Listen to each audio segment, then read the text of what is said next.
Hi everyone, my name is Sarah. This is my Arabian horse Nola, and she and I have a pretty unique history. She was the first of our herd. We bought her back in 2018 when she was, 4 months old? Yep. And she is now 6. So it's been a wonderful journey. She was the first horse we ever showed. She has been bred and has had her own baby, so she's come a long way. But the purpose of doing this is everyone has their own way of healing, and mine is with horses. So I love being out in nature, but animals is kind of where my heart truly is. And it was visiting her about an hour away from my home. I went to visit her. She was at a mentor's farm. I learned how important being around these horses is to me. So, excuse me. So everybody has a little bit different way of healing. Like I said, mine is with them. She and the others with her taught me about being present. I was in a very mentally stressful job, which I truly, truly did love. I was a law enforcement dispatcher for over 7 years. And then the last year, when I met her, I did not realize how mentally stressed and mentally messed up I was. I was in a very dark place mentally. So just going out for an hour a week, even doing what I could, I got to spend time with her, and it forced me to be present because horses are prey animals and humans are predators. So if she didn't trust me, if she didn't feel comfortable with me, she wouldn't be around me at all.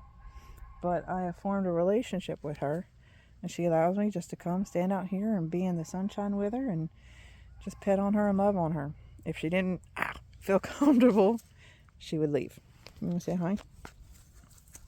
You're getting a little close, baby. So I'm going to do a little bit more later on. I just wanted to kind of give you a brief introduction of what I do and what I'm going to be talking about. Please reach out if you have any questions. So we're doing something a little special. It's going to be really cold here in Tennessee tonight. Hi, this is Michonne. She has no boundaries. So what we're doing is we're putting blankets on horses. And some of these, like this mare down here, this is the it's the second time she's ever had a blanket on, and she did really well. She stood there and she let us put it on, and it's a testament to how much they trust us. So it's one of those, if they didn't trust us, they would be gone. Case in point, my daughter and the gray mare, Hanadi. That is my daughter's horse. She loves Hanadi. Hanadi loves her, but Hanadi is being difficult. Hanadi trusts her more than she trusts anyone else, but she's still really unsure. So, what it takes to earn her confidence and earn her trust, to put a blanket on something that they're not usually used to. Sorry, I have someone helping me. Someone who is not used to, this way, not used to having a blanket on. She's used to people handling her and messing with her, but this is something a little different. So what my daughter is doing is getting down on her level and earning her trust.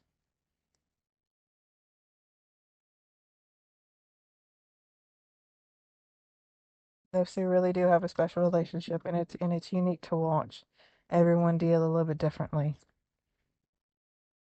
But we have to earn their trust. They are herd animals, and like I said previously, humans are predators. So typically, it's strange that prey and predator would not normally get along really well. But in this case, we do. But we have to earn their trust, not the other way around. We have to let them know that we're not going to hurt them. And she's doing just that. She is getting down on a level where Hanadi knows that she won't hurt her. And just to get the halter on. It's a special relationship. Yeah.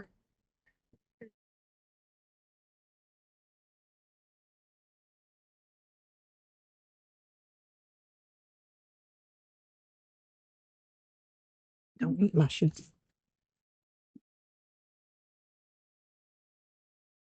There's a love between horses and people that is unspoken and unequivocal.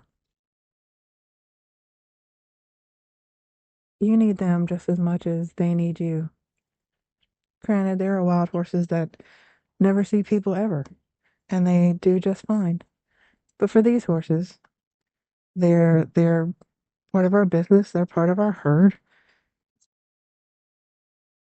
and to form that bond, that friendship that we have with them is something very unique and very rare.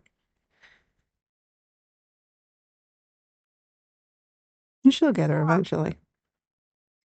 But Miss Nola here has to be, who is higher up in the hierarchy, is going to run her off because she wants baby's attention.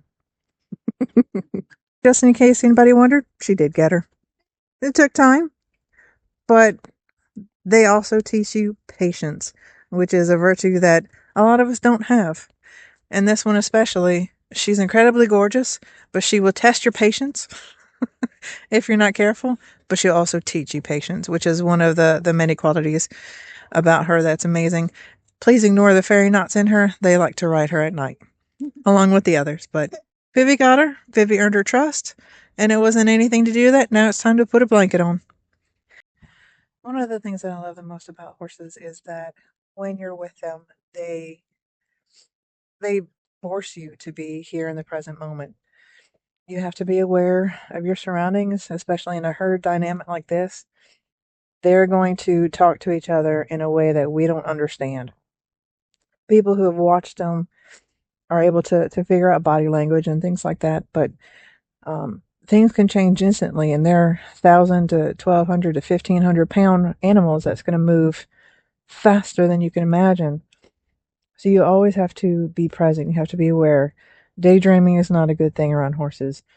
Um, right now, I can do this video with her because she's the only one around me. She's content. I'm still watching her. I'm watching for any signs that she's getting curious or things are going to start bothering her. I watch her ears. I watch her body language.